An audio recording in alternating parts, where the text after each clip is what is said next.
ترقی کرنی ہو، بڑی طاقتوں سے پھڈا لینا ہو اور دنیا میں ہر کسی سے لڑنا ہو، بہت سارے مخالفین ہوں، بہت سارے بڑے بڑے دشمن ہوں، دنیا ایک ویسے ہی بم کے دہانے پر پڑی ہو، کسی بھی وقت کسی بھی جگہ کوئی بھی لڑائی جھگڑا فساد شروع ہو جاتا ہو، اسرائیل جیسی خونی قسم کی طاقت اس دنیا میں ہمارے خطے میں دندناتی پھر رہی ہو، انڈیا اور اسرائیل کی دوستی ہو، اور اوپر سے ہم افغانستان کو بھی ناراض کر لیں اور افغانستان اور انڈیا کی دوستی دن بدن بڑھتی چلی جا رہی ہو، ایسے ماحول میں کیا ہمیں اپنی ولنریبلٹیز کو کنٹرول کرنا چاہیے یا انہیں مزید خراب ہونے دینا چاہیے؟ ہمیں اپنے لوگوں کو ساتھ ملا کر خوش کر کے رکھنا چاہیے یا اور زیادہ سے زیادہ لوگوں کو ناراض کرتے چلا جانا چاہیے؟ یہ بات نہیں ہے صرف کہ پٹھان اس بات سے ناراض تھے کہ دہشت گردی بہت بڑھ گئی ہے اور اس کو سرکار کنٹرول کرنے میں ناکام ہے، یہ بھی بات صرف نہیں ہے کہ بلوچ اس بات سے ناراض تھے کہ ان کے بہت سے لوگ لاپتہ ہیں اور ان کے ریسورسز پر قبضہ ہے، اور اب مرد تو مرد ان کی عورتوں کو بھی قید سرکار نے کرنا شروع کر دیا ہے، اور بات یہاں تک بڑھ گئی ہے کہ اب ڈاکٹر مہارنگ عدالت میں کھڑی ہو کے کہہ رہی ہیں کہ آپ کیوں جج صاحب اپنا اور ہمارا وقت ضائع کرتے ہیں؟ سیدھی طرح سرکاری وکیل سے پوچھ لیں کہ ہمیں کتنے سال تک کتنی دیر تک جیل میں بند رکھنا ہے، تو ہر روز یہ ڈرامے بازی نہ کیا کریں کہ کیس سنا اور پھر مزید ریمانڈ والا بات یہاں تک نہیں ہے۔ پنجاب کا بہت بڑا حصہ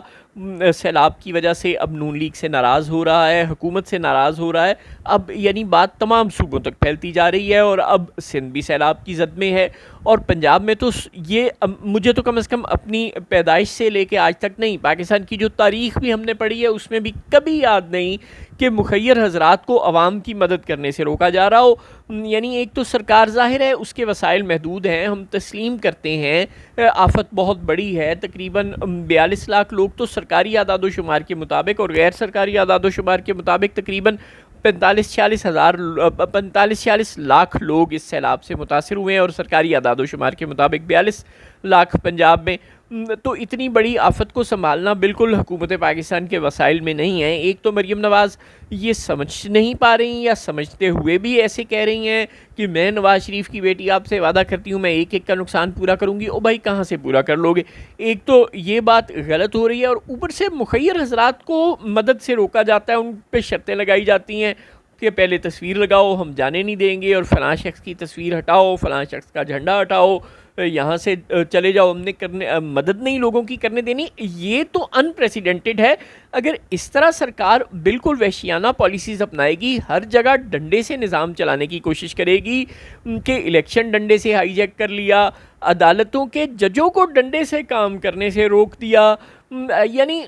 الیکشنز ڈنڈے سے ہائی جیک، عدالتوں کے جج ڈنڈے سے ہائی جیک، پورے کا پورا آئین 26ویں آئینی ترمیم کے تحت ڈنڈے سے ہائی جیک، اسمبلی کی نشستیں ڈنڈے سے ہائی جیک، اور اب لوگوں کی امداد، غریبوں کی امداد بھی ڈنڈے سے ہائی جیک۔ یہ سب کچھ زیادہ دیر نہیں چلے گا۔ اس کو بدلنے کے دو ہی طریقے ہوتے ہیں، یا تو ویسا ہوگا جو نیپال میں، سری لنکا میں، بنگلہ دیش میں ہوا، ایسے ہوگا تو ظاہر ہے اچھا نہیں ہوگا، انارکی پھیلے گی، یہ درست نہیں ہوتی۔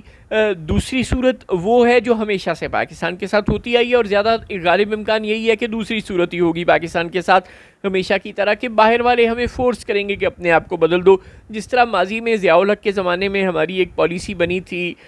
کشمیر سے، افغانستان سے متعلق، طالبان کے زمانے میں ہماری ایک پالیسی بنی تھی 90 کی دہائی میں، پھر ہمیں دنیا کا ڈنڈا لگا اور ہم نے اس پالیسی سے رجوع کر لیا۔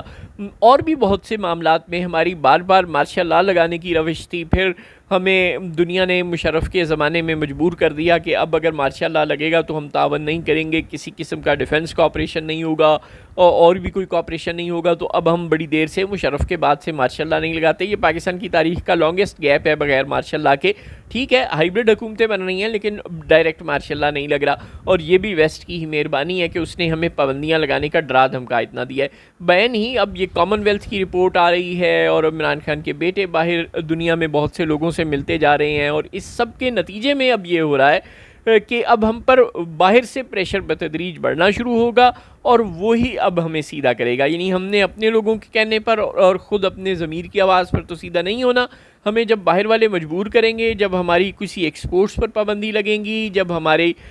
کسی بھی اور قسم کے کربز کا جب ہمیں سامنا کرنا پڑے گا، ریسٹرکشنز کا سامنا کرنا پڑے گا انٹرنیشنل کمیونٹی کی طرف سے، تو ہم انسان کے بچے بن جائیں گے ہمیشہ کی طرح۔ اور اب ہمیں اسی بات کا انتظار ہے کہ باہر سے ہمیں تھپڑ بنے، پھر ہی ہم انسان بنیں گے۔ بس